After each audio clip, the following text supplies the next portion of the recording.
to order. And I would ask the Sheriff Rudolph to lead us in the pledge. I pledge allegiance to the United States of America, to the republic for which it stands, one nation, under God, indivisible, with liberty and justice for all.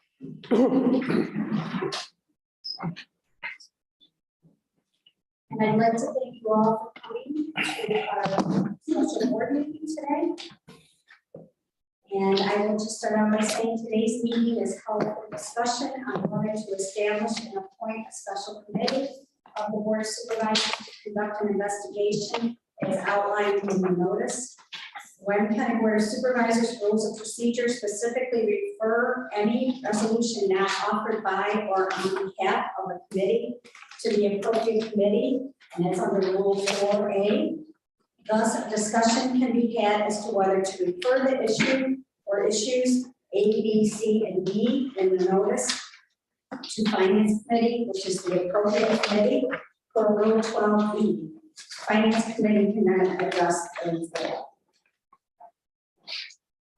And the discussion will be among the supervisors only. Ms. Procedure. Madam Chair, may I address the board and the community?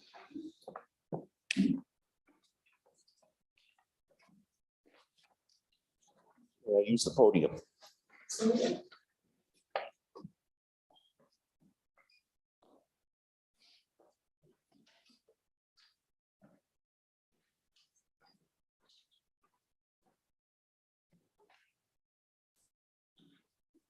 Good afternoon, everyone.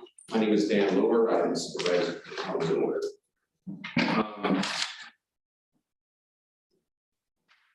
Last week on Friday, the Daily News published a notice for this meeting late in the day. And Matt Sertel, in his write-up, indicated that the ongoing crisis at the county hospital. I want to reiterate to you that we do indeed have a crisis, but I believe we have a crisis of confidence. Crisis of confidence in both the hospital board of managers and the board of supervisors. There were two petitions that had been issued recently. The one to reinstate Dr. Mason, which came out earlier or last month, I believe. This morning had over 2,625 signatures. The most recent petition to investigate the hospital board of managers and the administration has over 600 signatures on it. Clearly, in my mind, this is a call to action. And we cannot afford to be weak or timid in our response. There is no dispute that Dr. Mason provides outstanding orthopedic services.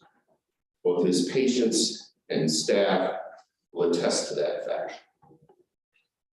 As I have listened to arguments both in public here, in executive sessions and attorney-client privilege discussion, I can only conclude that the cancellation of the contract with Buffalo Bone and Joint was done without sufficient foresight and consideration of the physical, mental, and emotional pain that would result from his patients and staff.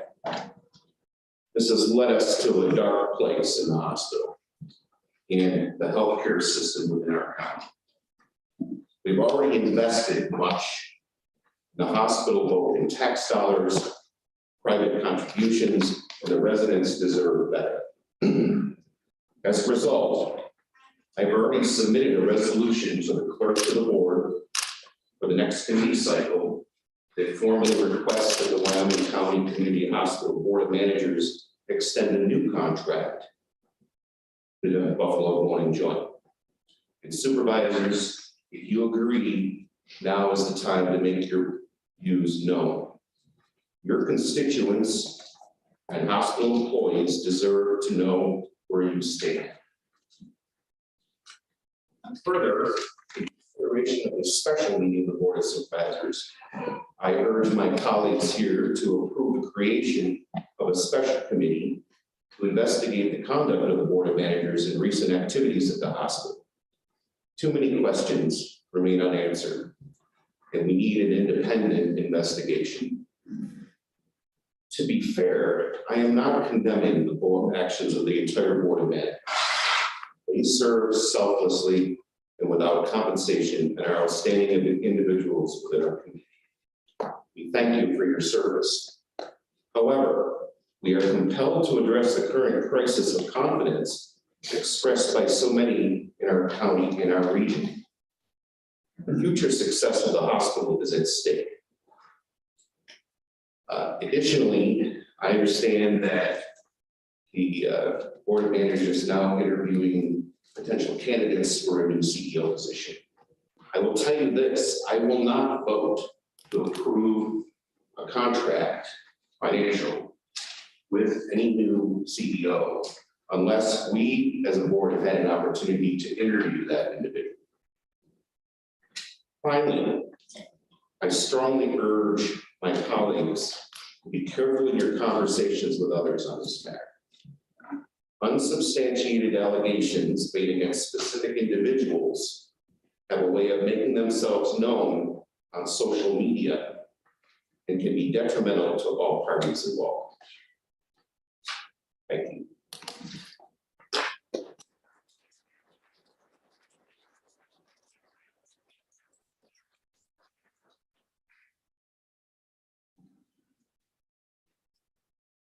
Discussion from other supervisors. And we have the discussion to open notice. Madam Chairwoman, I agree with Dan's comments, and the one thing that I was disapproved of was we were here on the 8th of February, and I think at that time it was maybe yourself, Supervisor Kale, were aware of what was going to come down as far as Dr. Mason being his contract being released, and then we were sent an email the next day. And I'm disappointed that you didn't share that with us in time so we can do something with the other constituents. That's why I voted to have this meeting and agree with what Supervisor Norris said.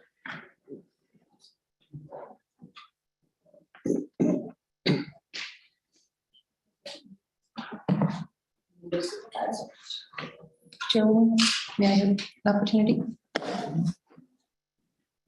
Joanne Roberts, Supervisor Genesee Falls, in case anyone doesn't know me out there. I also work at the hospital, so I've had to keep my balance there. I'm the quality and risk manager there, also the privacy officer. So I do have a lot of information that I know firsthand. I've been very careful what I say and how I present it. I've presented things to this board that I do know. A few things that I did want to bring out, and we went into executive session the last time. We talked about these 18 points that are out there. So listening to those 18 points, I failed to see where any of those had substantiated proof. I would like to see the substantiated, written, documented proof of these accusations against Dr. Mason. We also did not give Dr. Mason a chance for any kind of rebuttal to this board.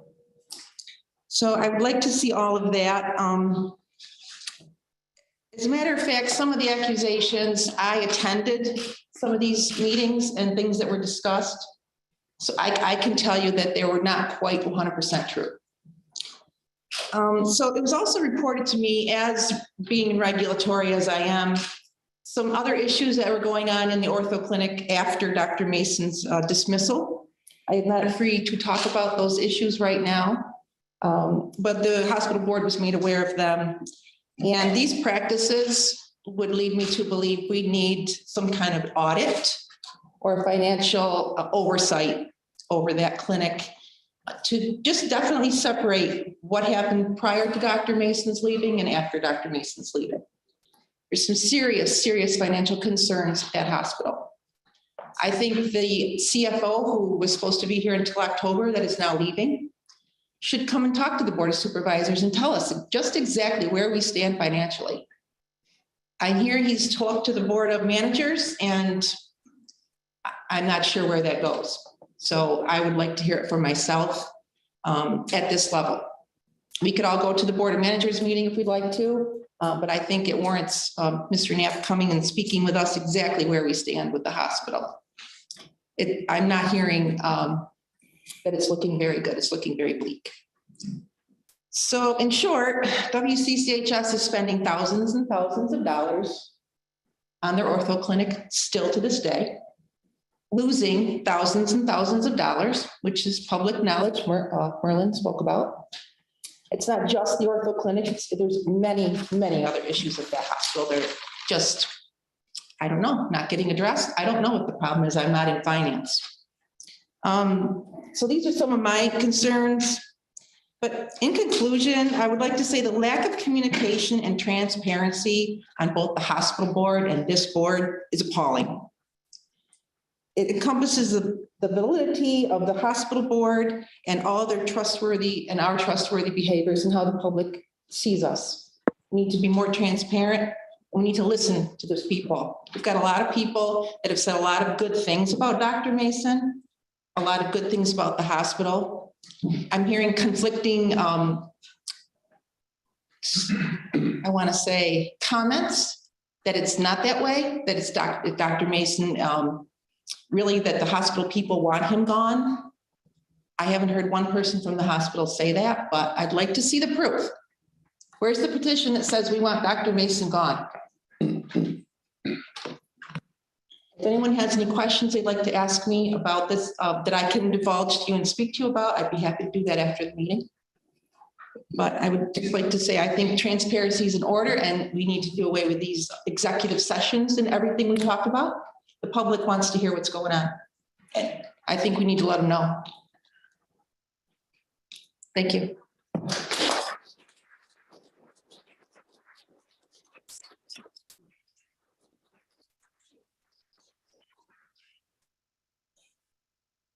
Will address as far as being updated. There were continuous updates over the past 2 years as to the supervisors are now on finance committee. However, I've gone through the attendance on finance, and I believe everyone that is, most everyone that's not on finance is usually in attendance, and they're never discouraged to speak up. Like, never been prohibited from doing that. You can't vote on finance, but you have attended and you have done new for the updates. Some of you have been via Zoom, but I have checked back through the attendance record time. So is there any other supervisors? I would like to, Madam Chair. Mike Roach, I'm from the town of Eagle. I can't say it any better than what Supervisor Laura already said. I have lost all confidence in the ability of the leadership of the hospital board of managers to do what we have them doing. For the past year, I have been zooming in and listening to the monthly meetings. The information that is presented there is completely different than the information we are presented with at finance. I listened last night, and at first I wasn't sure that we needed to do an investigation, but after listening to Merlin's presentation last night on the finances of the hospital, we've got to do something. We cannot continue down this path without answers. You know, we talk about staffing at the hospital. We talk about agency nurses, contract nurses. Does anybody here know how many contract nurses are currently working at the hospital? Has that information been shared with us? I can tell you. We have currently, let's see, 4, 12, 18, 29 out of the 68 positions are contract nurses. What's the cost of a contract nurse? Supervisor McCormick, I asked her to look that up. I Googled it. I didn't get a good answer. I have a friend who's a contract nurse, and she said starting out in a contract, they usually, depending on how many contracts they've completed for their agency, it's between $2,000 and $3,000 a week. $2,000 and $3,000 a week. What's the pay for our current nursing staff that are full-time employees? Do we know that? I know I should have went in nursing. It's considerably less than that. We're bleeding money down there. I can't go anywhere and someone says, we need to stop. We need to look at what's going on. Every week, I go to our town office when the town clerk has hours. Last night I was there, 4 people came in. Granted, it's the town of Eagle, so we don't have a lot of business. 4 people came in. 3 people came up to me and said, what is going on? Why is there so much money being spent? And what answers can you give me? And I still can't give them great answers. It's got to stop. Last week, the president of the board of managers, and Becky, you met with some of the employees at the hospital. We asked for transparency. You know how I found out that meeting was happening? And you're representing us when you go there, was through an employee. A simple email to us would have sufficed. I don't recall getting the email. Maybe we did and I missed it. That's all we're asking for. Supervisor Roberts spoke about transparency. There isn't enough transparency. I cannot confidentially answer people's questions regarding so many things that are happening down there. And I have been attending board of managers meetings for approximately a year. It can't continue, and I will not support, as much as I support that hospital and everyone that works there, I cannot continue to support funding at the rate of $1 to $2 million a month from the county taxpayers. That's just not good, sound financial business.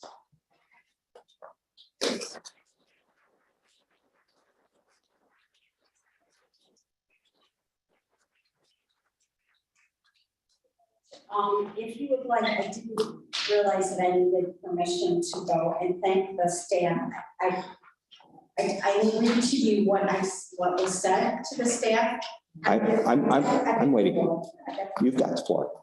I said, thank you for meeting with us today. Thank you, Pam, Mike, and Dawn for giving us this opportunity. It was it was an employee staff meeting. I said, the Board of Supervisors and I did mention the Board of Supervisors, I didn't think that anyone would like to take this opportunity to tell you how very proud we, and I said, I am of our hospital and all who work here. Congratulations to our skilled nursing facility team, Dawn, James, Connie, leader, maintenance, housekeeping, dietary, CNAs, nurses, doctors, and IT for last week's audit. It took a lot of work by all the members of the team to show the auditors the wonderful quality of care given to our residents here every day. Your extraordinary efforts to keep COVID-19 out of our nursing facility also showed that same quality of care. You kept our residents safe while we were reading about horror stories throughout the state and the nation. You were our residents' families during that time when they could not have visitors. Please know how much your sacrifice, dedication, and hard work is appreciated. Although we can never truly know all you have been through emotionally and physically, we thank you. Thank you to our entire healthcare system family. You got us through the pandemic. You worked the double shifts, going home for a couple hours of rest, only to come back and do it all again. You are the ones who had to wear layer upon layer of PPE, torturous sweatsuits for 10 to 18-hour days. You are the ones who took on added responsibilities outside your normal scope of work. We will never fully understand what you have lived through the past 2 years, nor the tremendous burden you still carry. We've been through very difficult times and had to make difficult decisions. One of those was regarding the vaccine mandate. I absolutely respect people's rights to decide if the vaccine is something they want or do not want. It was gut-wrenching to watch someone choose their career or the vaccine. I want to thank those who may not be part of our hospital at this time, but did play a very important role through the first year of COVID. Their efforts are truly appreciated as well. Perhaps one of the cruelest outcomes of the pandemic was the division that was created amongst us. I hope that in time, that division will disappear. Despite the fears for your own and your loved ones' well-being, you did not flee the warmer climates that were initially unaffected during the height of the pandemic. You stayed to fight. You, our hospital, housekeepers, dietary staff, maintenance, IT, CNAs, nurses, PAs, doctors, admitted staff, billing staff, payroll, HR, ER staff, mental health staff, lab and x-ray technician, and radiologists, volunteers and management. You were the ones that were committed to caring for others. Without all of your hard work, there would be no hospital. One person, one doctor does not a hospital make. It's the collective dedication, sacrifice, hard work, and compassion that makes our healthcare system something to cherish. We must never forget that. When I first became supervisor over 12 years ago, there was much discussion from the past board of supervisors administration about the financial situation with the hospital. Their possible solutions were to sell the nursing home and close OB, among other drastic ideas. They said they would always be losers. I am proud to say that several supervisors stood steadfastly against those options. Closing OB would absolutely kill the future of our hospital. Our patient base begins with OB, expanding through pediatrics, family medicine, and all the related services as our families grow and age. Thank God they never sold the nursing home or the hospital. Where would we have been in 2020 and 2021? I assure you the county is committed to supporting the hospital. We recognize the need to provide the most and best services possible in a rural healthcare facility. Where else can you receive not only compassionate care, but from our own community, friends, neighbors, and family members, people we know? Although I have never been a member, I have attended many board of managers meetings over the past years. In that time, I gained a great appreciation and respect for the members in our hospitals, leadership, and management teams. I have watched the board of managers thoughtfully, carefully deliberate all the facts and aspects of the hospital, from contracts to capital projects. I have watched members as they struggle with issues month after month until they find what they feel is the fairest and best solution possible. They are good people. I would like to reiterate, it's the collective dedication, sacrifice, hard work, and compassion that makes our hospital something to cherish. It's not one person alone. We are in this together. And then I thank them again. Okay, so I'm going to piggyback on that. First of all, Chairwoman, I never said you had to ask permission. I said a heads up would have been nice. Secondly, maybe some of us, I would have liked to have been there with you to thank the hospital staff, given the opportunity. We talked about doing that several months ago. Nothing has come of it. I would have loved to have been there. I would have cleared my schedule to be there, given the opportunity. And maybe some of the other members of the Board of Supervisors would have done so as well. Again, it is not one person, it is collectively 16.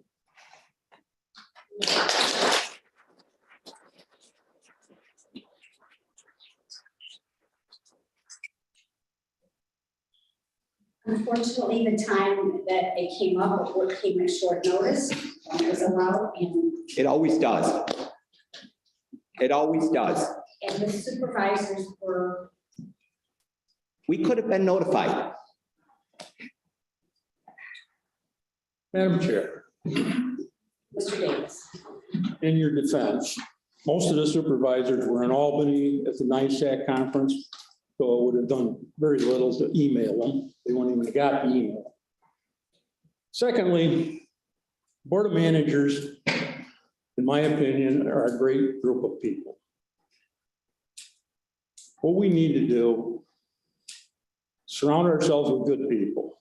Give them resources and the tools to do their job, and then let them do their job. We're not going to micromanage them, and that's what we're trying to do right now. Because they made a decision that some of you didn't agree with, and some of the public. So now all of a sudden, we gotta have a commission. We gotta spend additional money to go and interview, and all the information's available down at HR. Big box. Go down there, Luann. You're down there. Go over and talk to Dan. He'll show you all the letters, all the written documentation that the Board of Managers saw. And then they made a decision, a tough decision. They didn't make it over 1 month. They made it over several months when Joe was still alive. to me, they made the right decision after I've reviewed the material. Right now, the only ones that have went down to the HR department and reviewed it has been Becky, Brian Kale, and myself. Now, anybody on the Board of Managers could go and review that information. Anybody on the Board of Supervisors can go and review that information. Make an appointment with Dan. Right now, the next couple of days, he's going to be interviewing CEO candidates. But the information is there. It's going to take you a long time to go through it because it's a huge box. It started in 2017 when Don Eichenauer was here and when Mr. Mason or Dr. Mason was hired. Now, Dr. Mason's my doctor also. And I think he's a great surgeon. However, there's another side to the man that most of us don't know. I do agree. Let's have an outside audit on the ortho department. We'll find that there's a difference between income and profit. A huge difference. Before Joe McTurnan came, we were talking income. We weren't talking profit. And he boiled down to the bottom and came up with profit, which there isn't any. So let's have an independent audit firm come in. And as far as developing a committee or commission from this board, who has the knowledge and the understanding to even lead such a commission? It would be a waste of time. Let's get an independent. If you want to do something, let's get somebody independent in here, an attorney's firm. I don't care. Let them get to the bottom of it. And then we can go for full disclosure. That's what the public wants. I'm not totally against that, but I know our attorneys are. And once you get cleared from them, that's fine. So that's my take. I know it's not popular, but that's the way it is.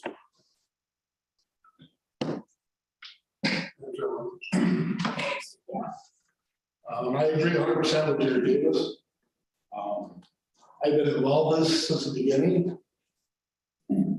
I've seen very little effort by a number of the board of supervisors to get involved, have the opportunity to come down to a board meeting of the managers and witness it. Mr. Roach has, which leads me to say, Mr. Roach, you've seen the finances for the past year and you know the finances. To sit here today and deny knowing anything, I would say is a lie. I would say this is another form of people grandstanding, expecting results to complain about something that the board of managers did with heavy hearts, with all the knowledge, not part of the knowledge, not half the knowledge, no lies. We made a decision. And that's what we weren't paid. That's what we volunteered to do. So to sit here in this room and grandstand in front of the public and tell me how you guys don't know what's going on, you had every opportunity, as Jerry Davis said, to go down to HR and review the paperwork. It's been offered numerous times. So to sit here and talk rhetoric that we don't know, the transparency is not there. You've had every opportunity to get off your butts and go down there and look at it. Plain and simple. Don't sit here and tell people you don't know. You had the opportunity. So yes, I'm upset because I've been sick of listening to it. I know the facts. I made my decision. I stand by my decision. There was 9 members on that board that also agreed with the facts. There were 9 members, 7 agreed with the facts. I've had people accuse me of being brainwashed and everything else. If the answer of brainwashing is not knowing the facts, I wasn't brainwashed. I know the facts. But everybody that speaks out about it and disparages the hospital and disparages the board of managers and disparages the board of supervisors without the facts, you can consider them brainwashed. So get the facts, go down and talk to Dan Farberman. HR has every bit of information you need to know everything about it like I do. And you guys have turned a blind eye to it. You've chosen to listen to the rhetoric, to lies, to half truths. And I'm sick of it. Go down, get the facts, and then come back and talk to me about it. And bottom line, everybody disparages the hospital, you're not doing the hospital any good. The hospital's a great place. There's 580 some other employees down there that have built that hospital up and made it to what it is today. And one employee, no matter how loved he was or by the community, is not the hospital. It's the rest of the employees down there that have done it.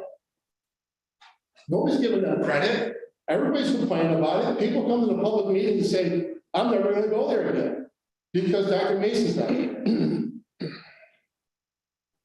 There's hundreds of other employees that are doing their job every day that nobody gives credit to. And it's sick. I'm sorry, I'm fed up with it. That's why I'm speaking out. I didn't know it was a speech day, but I'm winging it. I didn't make a speech up. Bottom line, the board of supervisors has every opportunity. If you don't hear it today, you can read about it in tomorrow's paper. You had every opportunity to go get the facts. And yet you continue to do this. And hurt the hospital's reputation. It's wrong. It's just wrong. The hospital's a great place. I've gone there for everything. I think last year they saved my life. It wasn't Dr. Mason that saved my life, it was the hospital. And that's the point. I think it's a point for all of us here. We own the hospital. The county taxpayers own the hospital. I swore in oath of office to uphold the Constitution and to look out for the taxpayers. There's a lot of other in there, but those are my main two things right now. And I believe I did both of those with my decision. And I'll stand behind it every day. Get the facts, quit the stirrings in the hospital, and let's move on with this. Thank you. Mr. Kim. Madam Chair, first of all, don't call me a liar because I'm not. You were there. Every meeting, you would see those. Can I talk? You talk, let me talk. I am just, after attending for a year, learning to understand the finances the way they're done at the hospital.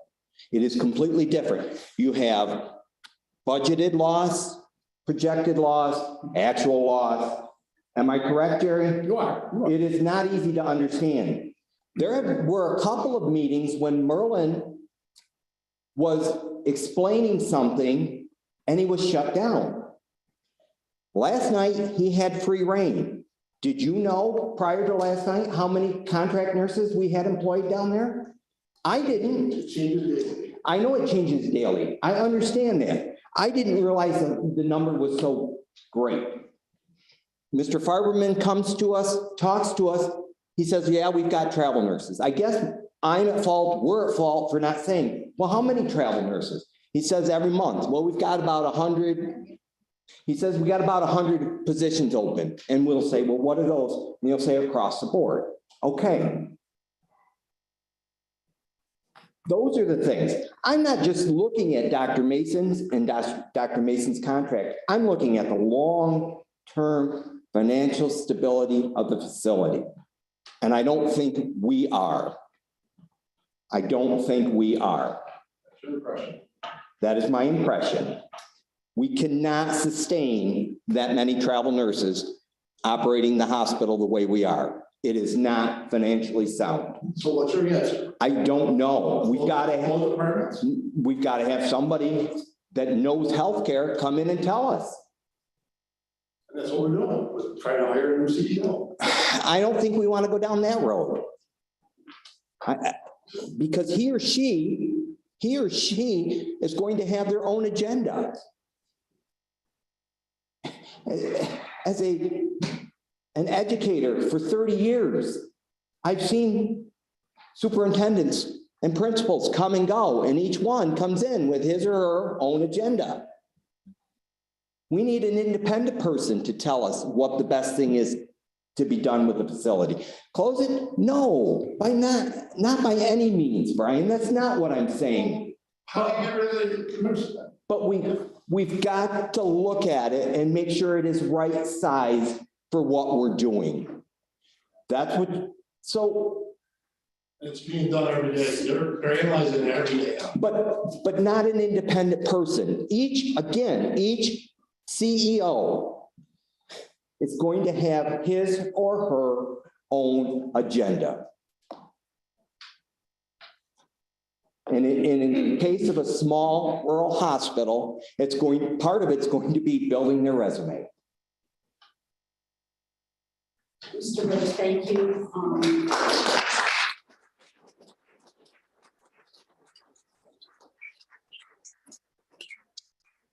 We need a CEO and a CFO. I believe we need those. Did any other supervisor? I believe I said we didn't. Madam Chairwoman, may I make a brief comment? I'm not particularly disturbed by Supervisor Kale's comments from the standpoint that dismissing the views of several thousand residents who have signed petitions is condescending, to say the least. You sit there and you dismiss the sentiments of those individuals, both patients, residents, and staff, like they mean nothing. That is not the case. We have an obligation and a responsibility to respond to those residents in our towns and villages who are asking us what's going on down there, and come to me and say, hey, I had surgery scheduled. Now I can't have it done. I wouldn't dismiss those sentiments so easily.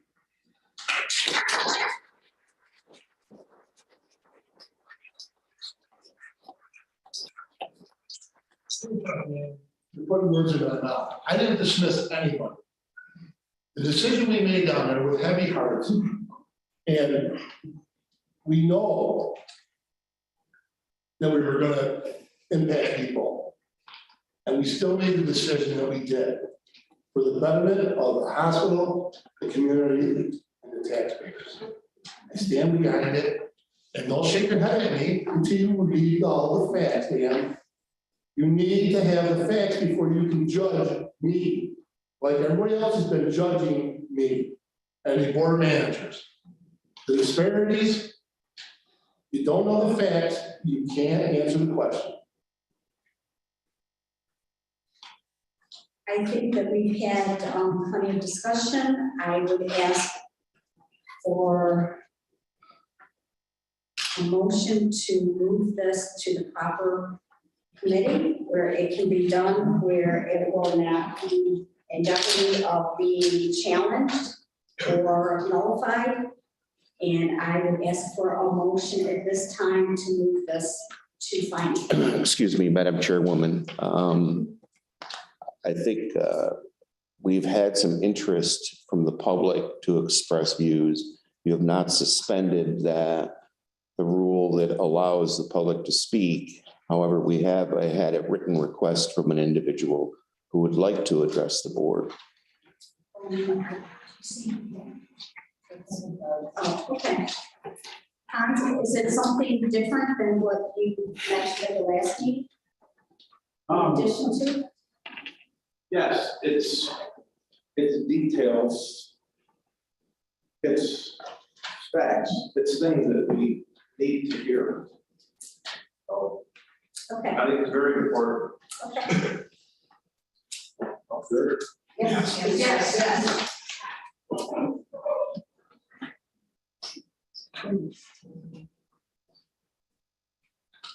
It will be, please excuse me, but it will be more than 5 minutes. But I trust me, I will make it as concise as I can, but our time is valuable and our ears need to be open to Dr. Mason's defense. It has to be, because it cannot be done properly with just a little bit here and a little bit there. I want to start out by reading my short little address to the board of managers last night. I apologize to those who have read it already or heard it, but after that, I have some details. First of all, let me thank you for allowing me to speak at this meeting. Thank you to everyone who is here today. I'm here because of my and our community's dissatisfaction with what the board of managers and the former CEO have done in terminating Buffalo Bone and Joints contract with the hospital. The resulting community upheaval should be telling the hospital administration that they made a huge mistake. Our community was so grateful to have such an excellent doctor in our midst at a rural hospital like ours. Dr. Mason was a game changer for our hospital and was rated as the best orthopedic doctor and surgeon we could have asked. The envy of so many other hospitals, a rural hospital having the best. He put us back on the map with a great reputation. Think of all the crossover business his clinic contributed to the hospital in the form of PT and radiology business, not to mention the business and commerce of all these patients and their loved ones bring to Wyoming County. His success and ratings are phenomenal. I don't know the fancy terms and numbers, but I haven't heard any complaints about him. I've been looking for complaints. I've really been, honestly, looking for outside of a few people that I know in the political realm. Both his surgical success and his bedside manner are excellent. He was an instant friend to everyone with a great positive attitude. I still can't believe he's gone. This is a guy who would go visit people at their home to help them if they couldn't get to the hospital. An awful lot has been learned over the last few weeks, and I will explain that a little more detail shortly. As more and more information is uncovered, it appears that over the last 2 years, there was a mission in place to ultimately remove Dr. Mason from the hospital, and it seemed to stem from our former CEO. So many questionable irregularities in bylaws and numerous unexplained actions against employees who had affiliation with Dr. Mason have surfaced. There are many things, but there's always an answer, in quotes, for all of them. When someone has all the answers for everything, you start to wonder, how can that be? I'm here to express our community's concern for our hospital's future. I'm afraid the hospital is about to be in severe financial stress, if it isn't already at this time. Given the absence of Dr. Mason and several other valued staff and doctors who have already left, not by their own will, and some by their will because they couldn't stand what was going on. We're in an emergency situation, and the only way to right the ship immediately is to have Dr. Mason come back as soon as possible. It is okay to say or accept that we, as a county, made a mistake and we need to right the ship. Let's move on and put politics behind us, which unfortunately, this isn't just hospital politics, it's politics here. Our county belongs in all of this and it deserves better than this. Let's build back confidence in our hospital among our county residents and the hospital's many employees, very valuable employees, and our many residents who count on the hospital. Now, I want to cover a few details. I do need a drink.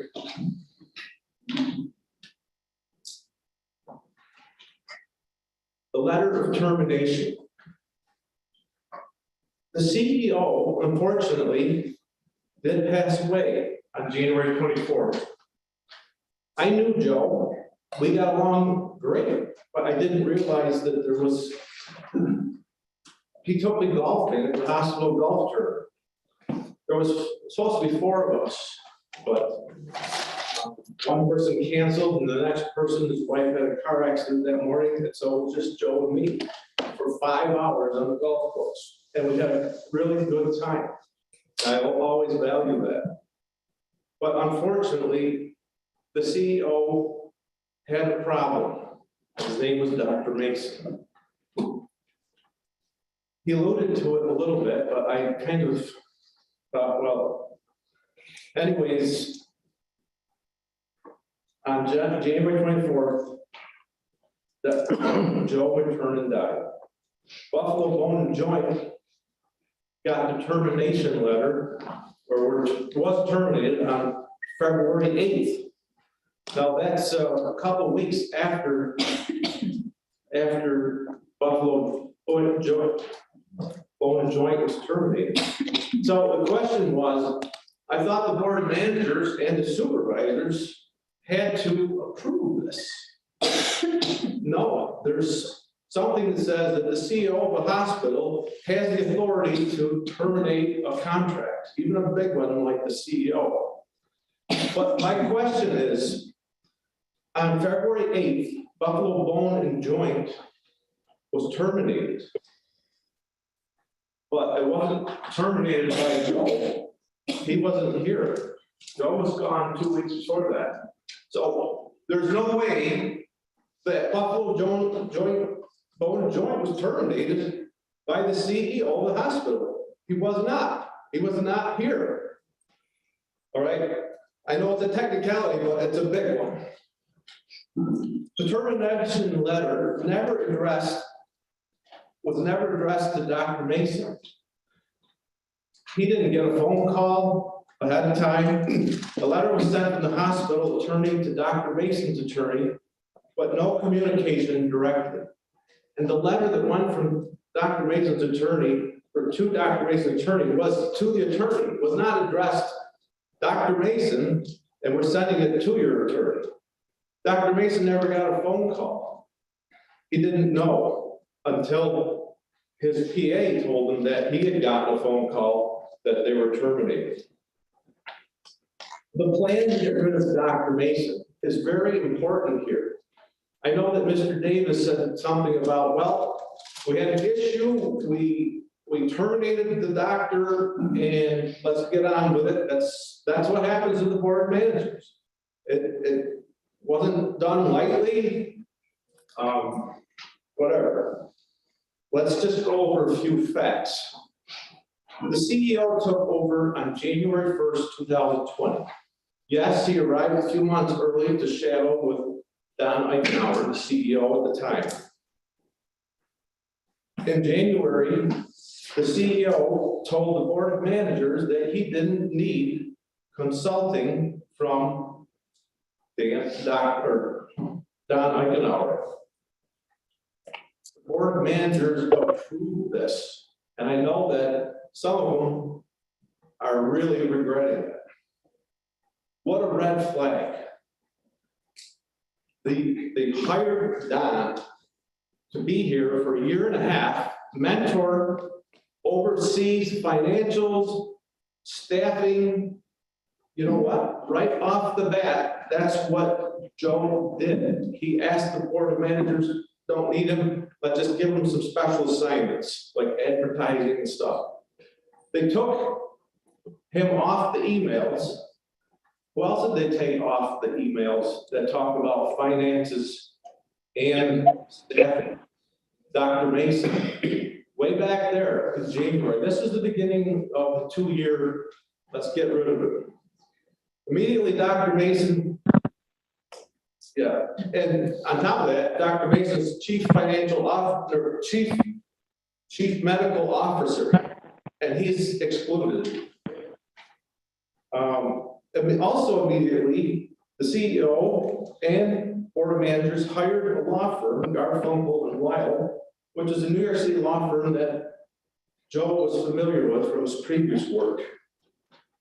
And I heard both $5,000 and $10,000, but they were approved to spend up to $5,000 or $10,000 to do an investigation of Eichenauer's and Mason's contracts. Sounds like a pretty targeted to me. The CEO made it clear on several occasions, according to the board of managers, people, that it was clear that he wanted to terminate Dr. Mason. Or should I say, the clinic. Board managers. We need to have respect for the board of managers, and I do. I went to the meeting last night, and I've never been to one before. I've always thought the board of managers is a very elite group, a lot to do there. I'd be scared to be on one because of the responsibility that comes with it. And sitting through it last night, just to reinforce that. But we count on the board of managers to make good decisions. And not ones like the made. In order to respect the board of managers, you have to really respect that they follow the rules. Disregard for bylaws is very disturbing. And if they don't think they have to follow the rules, how can you respect the decision that they made like this to get rid of Dr. Mason? Dr. Abbasi, practicing doctor. The bylaws say no practicing doctor on staff for the county can be on the board of managers. So that's black and white. So I've had different people tell me it was okay, we got 2 or 3 legal opinions. But one opinion passed it on to another one, and whatever. But my point is, we didn't need to spend any money on a legal opinion. It's black and white. He's a practicing medical doctor. He's not allowed on the board. And what do? They go ahead and do it anyways. You don't need an attorney to tell you that. So, one of the okays was, well, he's not going to vote on contracts, physician contracts. Last night, I noticed he wisely, maybe does this every meeting, board of managers, there was 20 contracts, and he voted, I abstained from all. But there was a couple that there were questions, serious questions, and one of them went through anyways, with one person saying, I'm not voting on it because I need to know more about the questions that were asked earlier about that contract. Done. What did you do? I forget what it was. There's a surgeon, is it the ortho surgeon from 2 weeks to a month that's coming here from Florida Oh, to do surgeries in place of Dr. Mason? What about those other 2 weeks? What about the follow-ups and all that? It blows my mind, but did that one get approved? Maybe not, but anyways, lots of questions. How about bylaws again? Laura Pilucci, member of the board, and very dedicated service. But during her last term, she moved out of the county. The rule is you live in the county or you can't be on the board of managers. So the fact that she moved out of the county, should she have resigned right then? Probably. But okay, finish your term. Guess what? She applied for a new term. The Board of Supervisors approved it. The Board of Managers glaringly know it's a violation. They approved it. What kind of credibility does this Board of Managers have? Especially the leadership of it. Board members from the Board of Managers leaving. Frank Vitigliano, he did the right thing. He asked questions about this Abbasi thing. He asked questions about some other things. Too many questions. Guess what? He was asked to resign. He said, you're going to have to fire me to resign. So what does he do? He ends up meeting with 3 people here. We know who they are, most likely. And the vote went through. Unfortunately, the Board of Supervisors supported it, and they said, okay, he's gone. He was a Dr. Mason supporter. Cindy Elbow, Have you heard the story of the box cutter? A $5 or $10 box cutter? She found in the parking lot next to the building, laying out there, dangerously sitting there. She got accused by surveillance cameras. She stole it, and she was accused of stealing hospital property. So she got harassed for that. And she didn't want to put up with it anymore, so she resigned. She's on the board of managers because I think she's chairman of the hospital foundation. And that term came to an end in December. And with that, she said, I'm not running again. But she got harassed. That's why she left. It's too bad because we wouldn't need her to vote. She was a supporter of Dr. Mason. Doug Erlanger resigned due to multiple issues regarding inappropriate actions of the board. I hope I'm not misstating that. He is a supporter of Dr. Mason. Mark Merrill, Vice President of the Board of Managers, he resigned right at the time that the termination of Dr. Mason took place. Staff terminations, October 2020. I understand that approximately about 15 doctors approached the Board of Managers about the termination of Dr. Cohen back then, a very valued vascular surgeon, relied on by so many doctors for second opinions, complications, so forth. They were very concerned. Dr. Cohen and the CEO did not agree on some issues. So guess what? He got fired. Because of these providers were terminated, because of all this action, these 15 doctors asking questions, this is what eventually has happened over the last 2 years. Dr. John Carpy, an ortho, gone. Dr. Robert Brown, hand surgeon, gone. Tracy Fabian, Michael Lloyd. I know both of them because I switched from Dr. Logan to Harry's office of Wyoming County Family Medicine. My first 3 appointments, I had 3 different doctors. Dr. Lloyd, I went in to see my next appointment. I said, I'm waiting, and she says, oh, Dr. Fabian will be right in. I go, wait, I'm wrong person. I'm Dr. Lloyd. Oh, he's been gone a long time ago. Oh, thanks for telling me, everybody. So, but anyways, Dr. Fabian, or she's a nurse practitioner, I don't know, very friendly. I liked her. 3 days later, I got the notice in the mail. She's gone. Then the 2, Kim Dancer and Kim He, gone. Dr. Mason, gone. James LeMay, gone. Board of Managers will tell you other reasons, but clearly this is retaliation by the CEO for questioning his termination of Dr. Cole. Amy Chase, CFO, September 2019, she took over for the former CFO, retired Jack Ormond. By the way, Jack Ormond wrote a very nice letter to Dr. Mason, February 23rd. Actually, not to Dr. Mason, he wrote it to the hospital.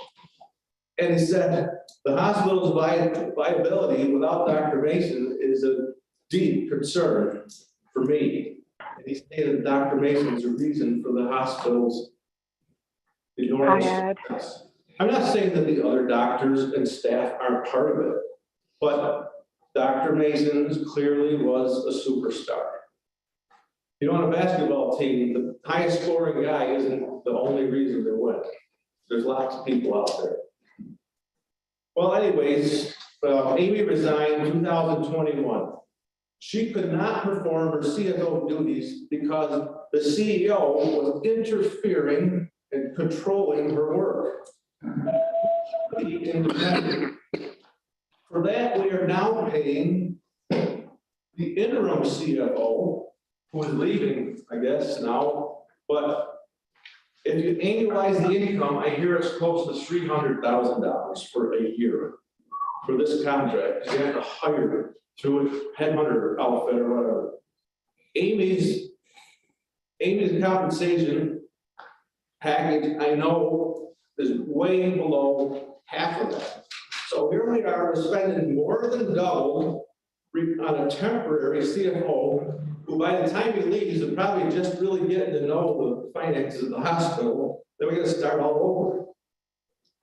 So for that, okay, Michelle Gross, 28 years at the hospital, Director of Surgical Services, resigned because of ongoing intimidation and harassment over a serious provider event. I don't want to go any deeper than that, but what are we doing losing somebody like Michelle Gross? And anyways, you can see this has been a 2-year witch hunt. Hospital morale, it's toxic. Created by hospital management, or especially the head of the board of managers working closely with the CEO. Multiple letters have been written to the board of managers. A batch was provided by Mark Merrill. He redacted most of the letters, just not Amy's, because he wanted to preserve keep their name quiet, because the retaliation probably would have been severe. But anyways, these letters, I think, were given to the board of managers, but pretty much ignored because we didn't know what name went with them. I hope they read them anyways, but maybe they didn't know. But Amy Chase's letter, she moved on, but she sent serious warnings to the board of managers. I don't know who else got that letter, but she said there's a problem there, a big, big problem. And she's moving on, and she did. The employees, there's much stress on them. They don't know which way this hospital is going. They don't know where their careers go. Do they jump ship now and grab that position nearby next hospital that they're specialized in, or do they stay? We have to do something soon. We can't, unfortunately, we don't have time to create lots of committees to investigate this and that. We need to get Dr. Mason back now. Yes, we need to create some new committees, reorganize some way that we can see what's going on in the hospital, whatever, but we don't have time. Dr. Mason has several options right now. I think it's just amazing that this doctor, he should tell us to go to hell, but he's not. He loves Wyoming County. He has pride in what he has done for our county.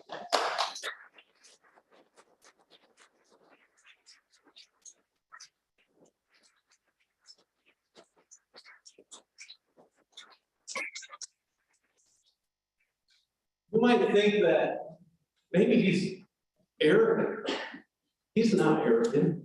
But you know what? Superstars do get a little extra attention. That's why Dr. Mason gets a lot of attention. He knows it's a team, but he wants everyone to be happy, and he wants to have his patients back. He doesn't want his patients over in Springville or wherever, where we're all going to go if he ends up there. He wants to be here. He wants to right the ship. So are we going to take the high road or the low road? If we take the high road, we get Dr. Mason back. It's like, it's just amazing how that will radiate everywhere. If he is willing to come back, that is. I truly believe he is, but there are going to be some changes. And I hope that you supervisors make these changes that need to be done. And these be done soon. We don't have time to dilly-dally around for a month or two and the committees and this and that. You gotta do it now. Dr. Mason's offers on the table. So we need to get morale up at the hospital, which we will if he comes back. So people aren't scared of losing their jobs. Let those employees say that, yes, we do like Dr. Mason, so they're not scared of getting canned by someone else. Let's put us back on the map. provide great services for our residents. You know how many older people we have, including me? I just turned 62 and I'm retired. I'm gonna need Dr. Mason. But we have to take care of our older people who don't want to have to travel to another county. They love them right here. I don't see how those 18 stupid points amount to squat when you look at this record. Please, supervisors who don't agree with it.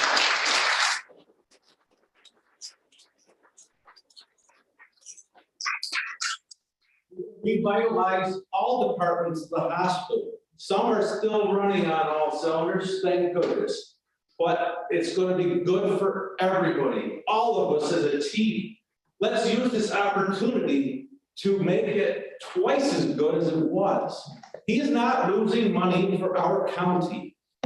If you talk to Dr. Mason and find out what the going rate is for orthopedic surgeons, especially of his caliber, he is a bargain. Don't let anybody tell you that the financials, because you can slice them 8 different ways, look bad with Dr. Mason running the ortho department.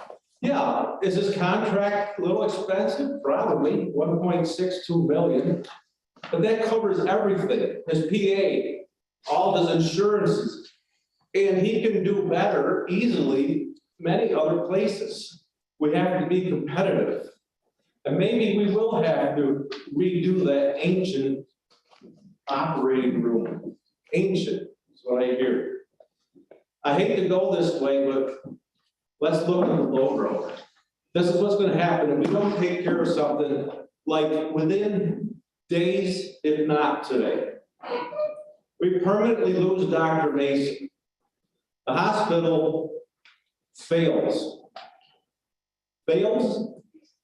It might. I don't know the numbers good enough, but it's serious. This is an emergency meeting, right? Did your Lord say it's emergency? The county budget falls short, not just budget, the actual numbers. That means all of us are going to pay a lot more taxes. Get ready. Replacement doctors, they're pretty hard to find. I don't even know if I'm going to get one like Dr. Mason or even close to him for that. The quality may not be there either, based on what other doctors we get to replace. We pay, how about, hate to say it, but if Dr. Mason's not here, hospitals tanking, taxes are going up. We don't have the services of Dr. Mason. Guess what? You haven't heard the end of Dr. Mason, and I'm not trying to make this a threat. I'm trying to make it reality. I'm trying to make it as a financial warning, but he has plenty of documentation that if he has to do a lawsuit, he will. He really doesn't want to. He wants to come back here. He wants to come back here and be peaceful. But he's got enough in his court to come up with a very strong case lawsuit. Who knows? Pay him for the 3 years that he got beat out on the contract. Pay him for defamation. Who knows? It's not going to be pretty. So let's decide, are we going to take the high road or the low road? It's not just for Dr. Mason's benefit. He can go anywhere. We're taking the high road for our own benefit. We're doing this for us.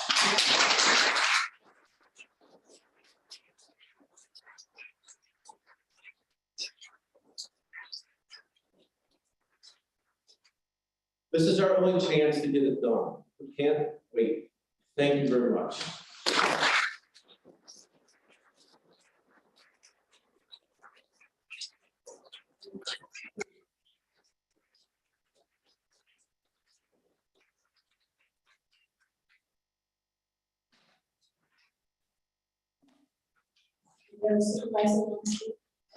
Madam Chairwoman, I'd like another chance to say a couple comments, please. Just to speak to Supervisor Kale's comments directly toward me. We talked about the reasons they were letting Dr. Mason go several times, but multiple meetings, we were told we were not allowed to know those reasons. The board knew those reasons, and that's all we needed to know. I was told that multiple times. So the last meeting we had as a group and the supervisors, the reasons were brought up, and I asked many times, I said, where's the proof? I would like to see the proof. We put him on trial. Where's the proof? And Supervisor Kale, you could have said, Luann, get your butt down to HR and look in that box, but you didn't. Mr. Farber offered it here in chambers, in executive session, and said you're welcome to come down and look at the paper. Did anyone else hear that? I did not hear her speak. Did anyone else hear? Somebody heard that? Okay, I'll give it to you. I did not hear that. And I also asked multiple times during that meeting about that. Okay. Anyways, so now that this has happened, now I'm being told that we could do it. And I'll go check it out. I mean, it's late. The horse has been let out of the barn. But, and I'd like to put it out to the public as well regarding, thank you, Mr. Coons, for bringing up the board approved letting go certain people, and also the board of supervisors approved it. Not everyone on the board approved it, okay? Some of us did not approve those decisions. We voted no. I was one of those people that said, no, do not get rid of Frank Tagliano. You know, I feel like in the future, it didn't look very good for the ortho department. It doesn't look very good for our OB department. Is that next? That's my fear. It's been going for a long time, been supporting OB just as much as we supported ortho. And if we look at the finance, we depend on people that attend the board of managers meeting to come back to the board of supervisors and report to us what happened. I never really heard any kind of detail at these meetings, and I only listen into finance. I'm not on that board, on that committee. I am allowed to vote, but in the future, when things get brought up at the board of supervisors meeting and the hospital's asking for money every single month, I'm probably going to start thinking twice about saying yes to that request. Thank you.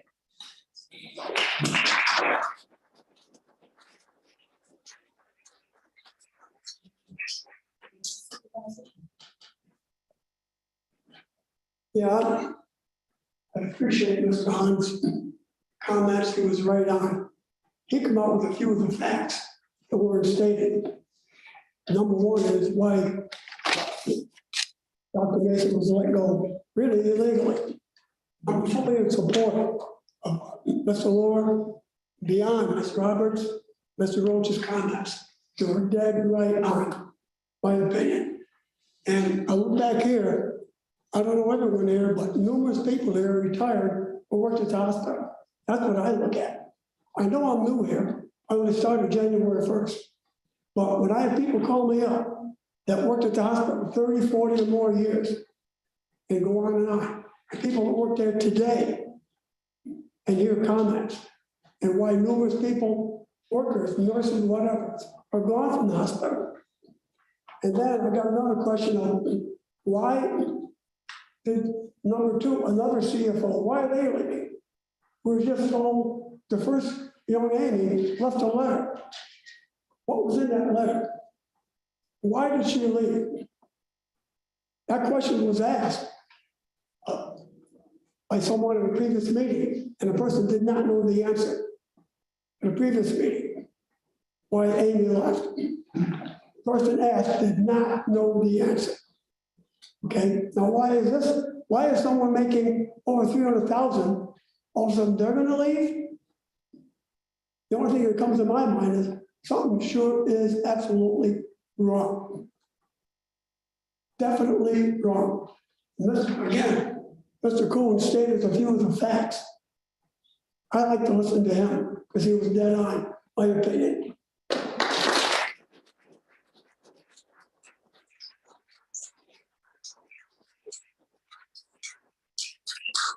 Just to answer the one question as far as the CFO, that's a contract. And it was an interim CFO, and that contract will be finished in a couple months. We extended it, didn't we? We did. And it's- So it's not done, it's extended. No, he's not leaving right now. Not today, but before the end of the contract, correct? Contract is extended through October. He's leaving before October, correct? In April. Thank you.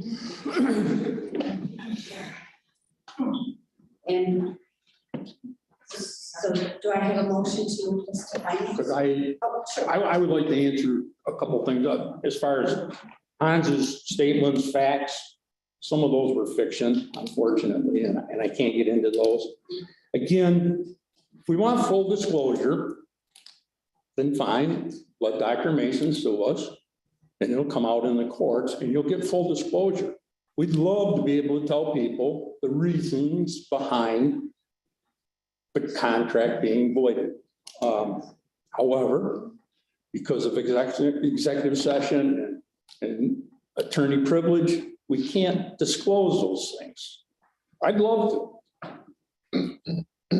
Some of the problems that we've had, and I'm probably borderline stepping over the line, we fired other people. Other people have been terminated for some of the things that Dr. Mason did. So in all fairness, you need to get the facts. You haven't got them yet.